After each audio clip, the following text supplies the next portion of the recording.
Hi, I'm Steve Rose. I've been a chef for 38 years, was the owner of the greenest restaurant in the entire San Francisco Bay Area, and now I'm a farmer here at Rose Ranch.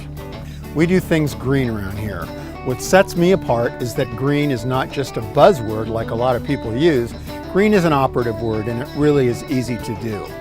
I'm going to share with you my secrets on how to do this at home. We're going to have fun, and living green, living truly green, is really a blast.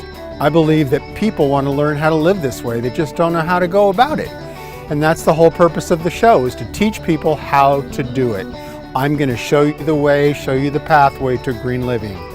Welcome to the Organic Rose.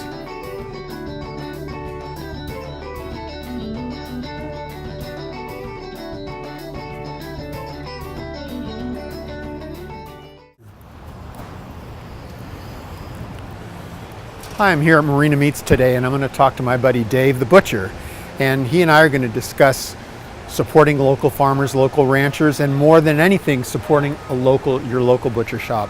We're here at Marina Meats, and I'm here with my buddy Dave the Butcher. What's going on, bud? How's it going? I'm good. How are you? Good to see you. Good to see you. Yeah. So tell me about running a butcher shop in San Francisco. What's it like? It's fun. I've been doing it for a long time. I've been running Marina Meats for 10 years now, and built a solid business. I've built it into a really sustainable business where we do mostly all whole animals and buy directly from small farms and no factories. Nice. And employ a great crew and supply the neighborhood. We're kind of like I like to say a neighborhood bar, but meat. You know, we have customers that come in and just hang out and talk, and it's a great place. That's why you've referred to yourself as a meat bartender. Exactly. Yeah. It's what I do. It's customer service. It's a neighborhood shop. We're very much an old-fashioned butcher shop. You know, just that kind of old neighborhood place that you go in and you talk to the butcher and get what you want. And you can get recipes and you can get ideas on how to cook stuff and everything. We do anything you want. Awesome. Do people come to you and ask you questions like, what is marbling? Where does this beef come from? What ranch is it from? That sort of thing? Yeah, more so and more so these days. You know, it used to be people didn't want to know, and people didn't want to see the whole carcasses that we have coming in the door. And in the last 9 years, it's changed a lot. People really want to know where their food's coming from now, especially after that whole kind of economic downturn we had.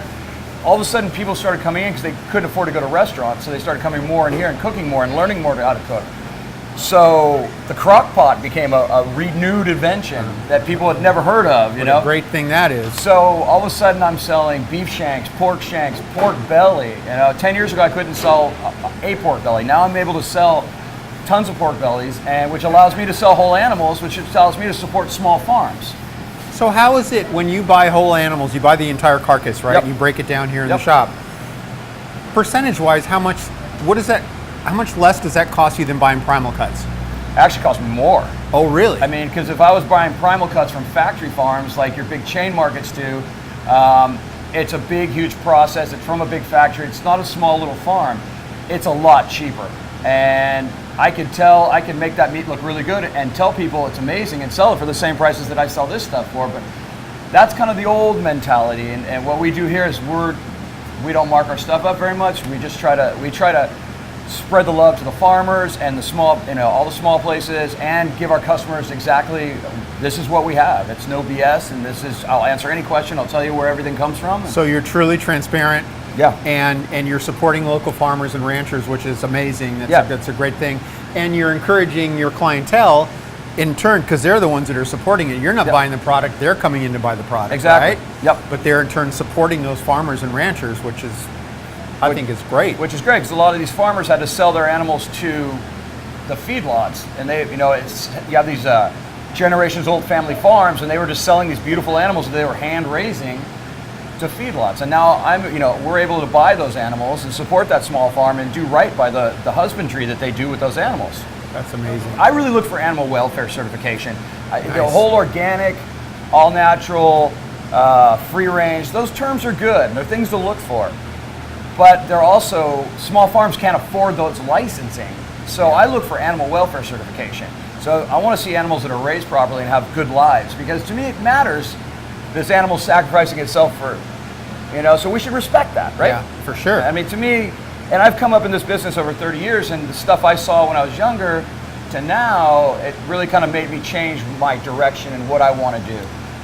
You know, I've worked in shops where we would sell ground pork as ground veal because we need to make that extra money, because back then butcher shops were a dying breed. And it was a shady business back in the day. You know, especially early 90s, late 80s, butcher shops were shady because you had to pay the rent and people were going to the big chain markets and not coming to you. Well, that's the thing. I mean, you can go to some of the big supermarkets or chain markets, and I'm not going to mention any of them, but you can go to them and you can buy a chicken that's supposedly organic, right, for $1 a pound less than you can buy it here. But here, when I come into this store, in this shop, I know that I'm buying that organic chicken, that is truly pasture-raised organic chicken. Yep. It's not some BS that somebody slapped a tag on them and they're just a marketing thing. You know, it's an organic certification. It really doesn't. It talks about, you know, the food that the animals are eating and things like that, but doesn't talk about how the animals are treated. So can I raise an organic chicken in a horrible existence, but then sell it as organic for the extra money? And is that fair to the animal? And is that of course not. Proper marketing? Is that, you know, I don't think that's right. No, it's not right at all. You know, so, you know, I get a lot of customers come in and they want organic stuff, and I tell them I really actually only look. I sell some organic stuff, but I look for animal welfare certifications, and that's really important to me. I go to the farms and see how the animals are raised. You know, to me, that's better than trusting somebody else. Well, yeah, and then you can convey that to Susie that comes in to buy some chicken or a couple steaks or whatever. You know, you can tell her where that came from, how they farm that animal, how they treat that animal, what they feed that animal, and then you, in fact, are going to feed yourself with that. But now you know the whole chain behind it, right? Yeah, absolutely. What is marbling in beef? So marbling is going to be the fat content, the intermuscular fat content. And so what you're going to find with, you know, your corn-fed beef products, you're going to find a high content of marbling, of fat interwoven in the meat of the muscles, right? So what do people come in and look for? What do they ask for? Are they on? Some people obviously are on certain limited budgets, right? Some aren't. Does that dictate what they buy? Doesn't it? You know, it's. You get people like the limited budget, you know, they want it. They want to eat a pasture chicken, you know, and they want to eat a pasture chicken, but they're like, oh, I can go to a chain market and get a chicken for $2 for a whole chicken, where, you know, my chickens are $10 a pound. So my chickens are going to run you $35, $40. And when I first started selling them, people were like, oh my, aghast at it. They couldn't believe it. But once they start tasting the flavor of it and they start to understand it, I tell people, like, if you buy a whole chicken, you can do so much more with it than just buying breast and parts. So you know, you can roast it, you can make soup the next day. So that stretches your dollar. Then I would take them to, like we said, shoulder, shanks, all that slow cook stuff. You know, you can get a big beef shank that they're $9 a pound. You know, so that can stretch so much farther than buying a ribeye or whatever. You know, the people with more money, they tend to just want to buy steaks a lot, but they're coming around to, like, more cooking. People are starting to cook more these days. It's kind of coming full circle to, like, you know, my grandmother cooked, and then nobody cooked, and now people are starting to cook more. So, you know, I tell people all the time, it's like, just come in and talk to me. Like, I will happily work with you. It's just so great to be in a neighborhood shop like this, and I'm so glad you guys are here. Thanks, I appreciate it. It's amazing what you're doing for the community, I think. No, it's a great community. I mean, it's a back and forth. So, you know, they support us and I support them. So support your local butcher, support your local butcher shop. Be good to them. They will be good to you for sure. And I want to thank you, Dave, very much. Oh, absolutely. It's been a pleasure. Thank you.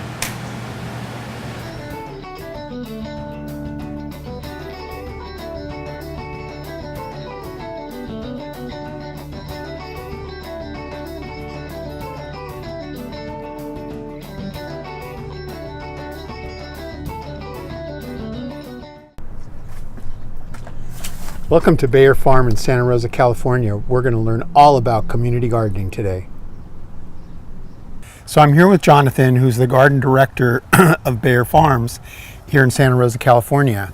And there are community farms, which are an amazing concept. Tell me a little bit about what you have here. Sure. Well, welcome to Bayer Farm. Thank you. Bayer Farm is the smallest part of Land Paths. Land Paths is a non-profit organization in Sonoma County, and our mission is to connect people with open spaces. And here, Bayer Farm, we have 6 acres, 4 acres for the park and 2 acres for this beautiful urban, organic, and community garden. It's a teaching garden basically because we receive students from local schools, from kindergarten to Sonoma State, and then they could come and have different experiments. We have 64 families. Wow. With an adopted plot, and that is the interaction with our neighborhood. Yeah. So they come here after work or on weekends, and they all tend their plots. Sure. As I told you before, we are a teaching garden. Everything is with that profile, and families, kids, all community. We are working for build our community, to create more strength in our community. They could come and participate in our activities and events, and yeah, they enjoyed the place. And food always, what I've seen over the years and over the centuries, that food is always a good bridge between different cultures. Sure. And that happens right here.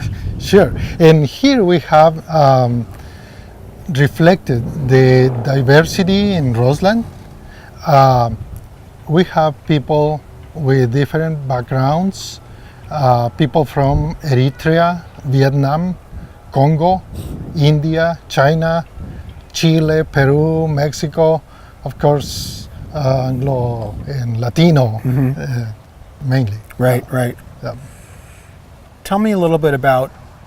Tell us about your love for the soil. Well, It's evident you're very passionate about it. Sure, it's our slogan, but it's more than a speech. Fostering the love for the land. We have connection with the soil more than with a TV or a smartphone. Bible says when God created the man, He put the man in a garden, not in a mall. And not in front of a smartphone. And then it's interesting when people discover that we have connection with the soil, with the miracle, with the soil, water, and the sun, and we could see how the plants grow, how the plants produce food. It's amazing. Well, what you have here is amazing. And this is still kind of early in the growing season here, but everything's growing very well. Tell me about, so you were telling me earlier that you host different events here. Sure. We are trying to run 24 programs, and we have all that programs like in adoption. In the very end, in that corner, we have the native plants, and a couple men are in charge of that area. Okay. Native plants. We have the small vineyard with another gardeners in charge. We have the orchard, the compost, the chickens, goats. We have other programs like farming for health, the harvesters, and that programs are community, bring people together and participating with our activities. Yeah. Interesting. How long have you been doing this for? Okay, I have 7 years working with land paths in this place, but the garden in the next August will accomplish 10 years. Wow. 10 years, and the park, almost 4 months ago, we had the grand opening. That park is the result of the community work with this garden. We held 27 community meetings to have that beautiful park. It's a beautiful park, it really is. Do you have a lot of children involved in the program? Sure. We are looking to involve all complete families, but basically people with kids are welcome here. When a person wants to have an adopted blood, we are looking to, they have kids. They are our target to invest our time or life. But the sign over there says, but the kids must behave. Kids are a treasure. And please, you could visit our website, www.landpaths.org, or different media, Facebook pages, and see how the kids are involved with our activities. Sometimes they are exploring the creek, or gardening, digging, weeding, sowing the seeds, or harvesting, or eating. And it's beautiful to see that kids, and hopefully when they are adults, they could remember, okay, that place changed our lives. That place, Bayer Farm, was a very good fact in our lives. That is our hope. And a game changer for a lot of children, I would guess. Yep. Now, you offer so much here other than just growing vegetables to the community. I'm very impressed with it, what you offer, and your abilities to bring the community together in through food and through gardening is something special. It is, and again, this is not the work of only one person. This is a community work. Volunteers, students, teachers, they are really involved. They love land paths. They love Bayer Farm, because this place belongs to our community, and we could enjoy it. We could take advantage of all that is happening here. And everyone is welcome to come and join us. Well, you've been so kind to out of your busy day to spend some time with us and the camera and share your passions with the community and all those that are watching the program and our followers. So I want to thank you, hermano. Oh, muchas gracias. Y que le vaya bien. Gracias. Hasta luego. Hasta luego.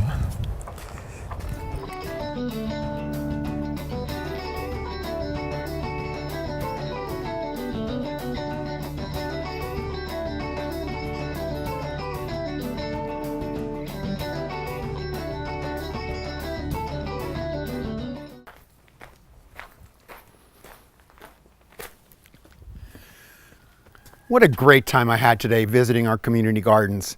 I strongly suggest that all of you check out your community gardens. And I came back with some great vegetables. We're gonna knock out a short pot of soup here. Got a nice zucchini. I got a sweet potato. We got some fresh tomatoes, onions, garlic, of course. This is an interesting little beast. I grow my own horseradish. So this is a horseradish leaf. So it's gonna give the soup a little bit of a kick. And to give it a little bit of an acidic profile, here's some lemongrass that's going to go in there as well. So let's get this thing started. This is a pressure cooker, which I love to use.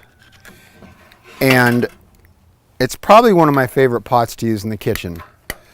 So let's get some fire under it. There we go. Okay. Some nice fresh basil. So all this came from the community gardens. And to visit them is just, what they do is incredible. And there's just this whole sense of community, hence the name Community Gardens. So this soup's going to be more rustico fashion, rustico style. So it's just kind of, everything just kind of rough cut. We'll put a little bit of red pepper in here. Watching these master gardeners work and the community gardeners work is something else. Everybody specializes. One guy just specializes in tomatoes. Somebody else specializes in celery, and they share together. You know, they'll trade some celery for tomatoes and potatoes and who knows what else. They had a lot of good peppers going on out there. Okay, again, just a rough cut is all it's going to be.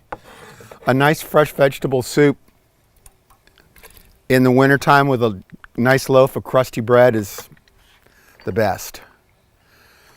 Some of these torpedo onions and some fresh tomato and garlic, of course, garlic. You can never get enough garlic in there. All right, we're going to give it a little bit of paprika as well. Actually, I make my own paprika from our own peppers. So some different hot peppers and sweet peppers that I allow to sun dry. Here's a mixture of kosher salt and sea salt together. Very good. Okay. What else are we going to put in here? Okay, here's some of the horseradish leaf.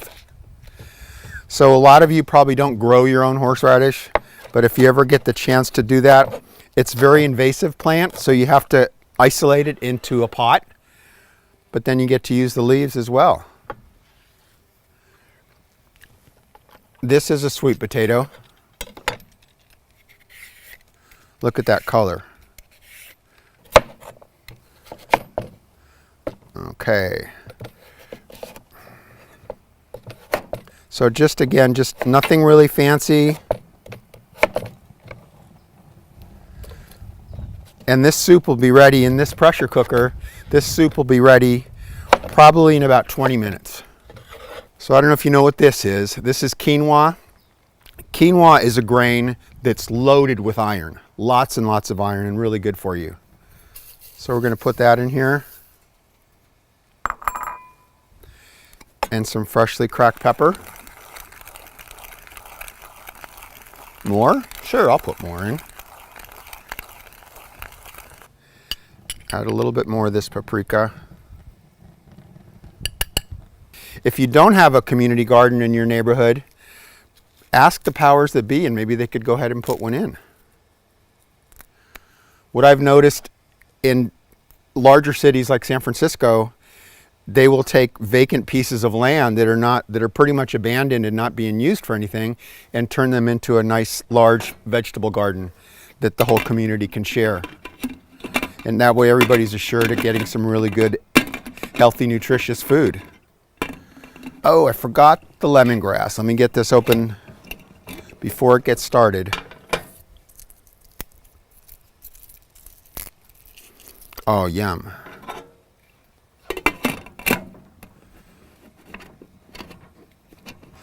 Okay. So community gardens are just about people working together hand in hand. And you don't have to be a super gardener. You can just be, yourself and just, get your hands in the dirt and play in the dirt for a bit and get to know your neighbors. Also, what they do once a week is they all get together and they do a potluck. So all the farmers, all the neighborhood community farmers all get together and they have this wonderful potluck that they all just kind of sit around and enjoy the fruits of their labor, enjoy some wine together and talk about gardening and talk about life in general. But it was truly a blast and I learned so much. So this soup is just packed full of minerals, vitamin D, vitamin B, vitamin C, all these just minerals and vitamins that are so good for you and so much better than getting X brand off the shelf to heat up for your family and friends and that sort of thing. On a cold, rainy day, to me, there's nothing better than a nice pot of fresh vegetable soup and a loaf of crusty French bread. It was so much fun today meeting all these members of the community gardens and learning from them how to farm vegetables and flowers and that sort of thing, and being able to put it all together in the form of this beautiful, wonderful, nutritious soup. So thank you very much for joining me, and we'll catch you next time on The Organic Rose.